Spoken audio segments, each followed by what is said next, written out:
My name is Alexandra. I'm often asked where I am from, and actually this is a question I cannot answer straight away because I feel like from here and there.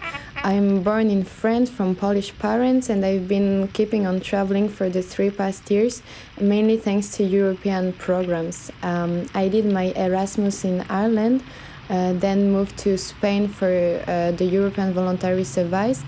I also had the chance to manage a youth exchange. And all that make me feel like European. Lately I was involved in a project about Eti Ilsum, subsidized by the program Europe for Citizens. I had the chance to meet Roman Kroc, who was illustrating the movie, and actually he's a real Berliner, so let's meet him. I am very impressed being here at the wall, and after all what we've been experiencing through the Eti project, this movie we made, it was just crazy to think about what means history, and here we are in front of it somehow. So yeah, it also remembers me actually your concept of the walls.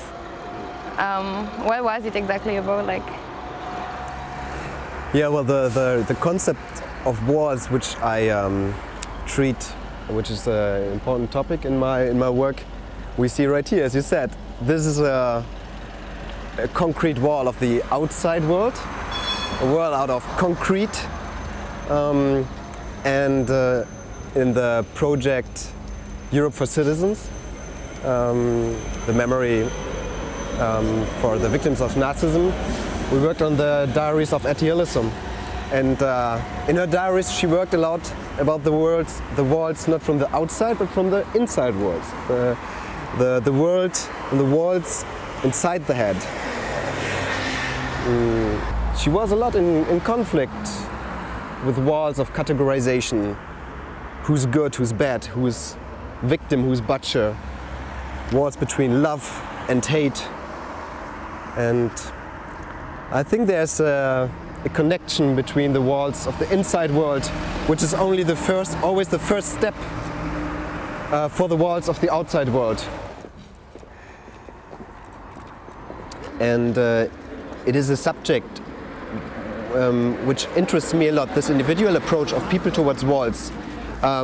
Whether it is the graffiti that and we can see here on the Berlin Wall, whether it's a graffiti that I encountered when I was in Israel and in the West Bank, the graffiti which is there.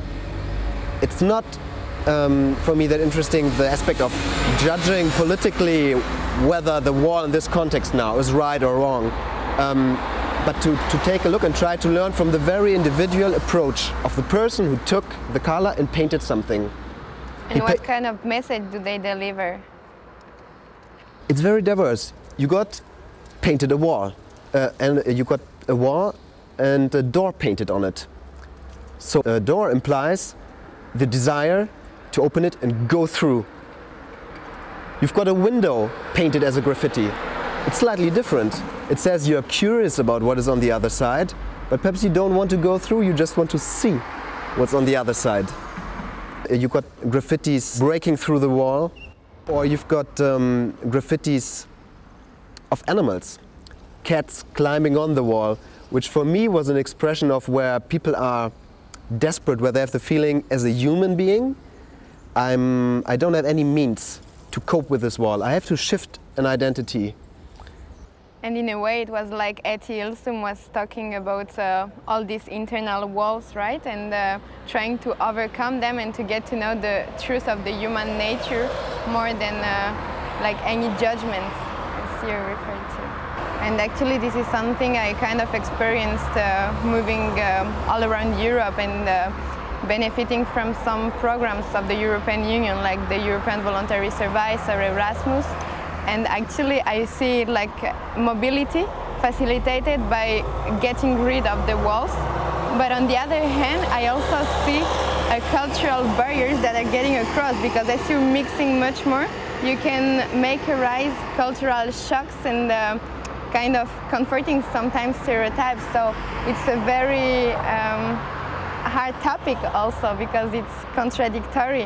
When some walls are falling down, some other may arise. Yeah, this is, I think, what you say is the fascinating and the important aspect about walls. As the wall you're leaning on now, from the perspective of the East German government, it was the antifaschistische Schutzwall. It was a wall for protection against fascists. It was not meant like this on the other side, yeah? Yeah.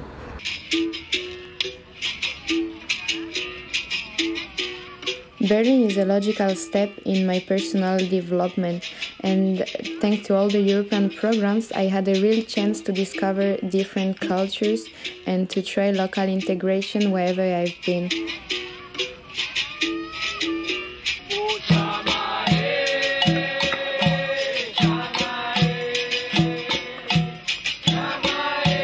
I think it brought me kind of conscious in mind, which allowed me to develop myself and to find a sense for my life somehow. Actually, I would love people to get more implicated and to take initiatives and actually find different ways, more creative in their all-day life to somehow better the world.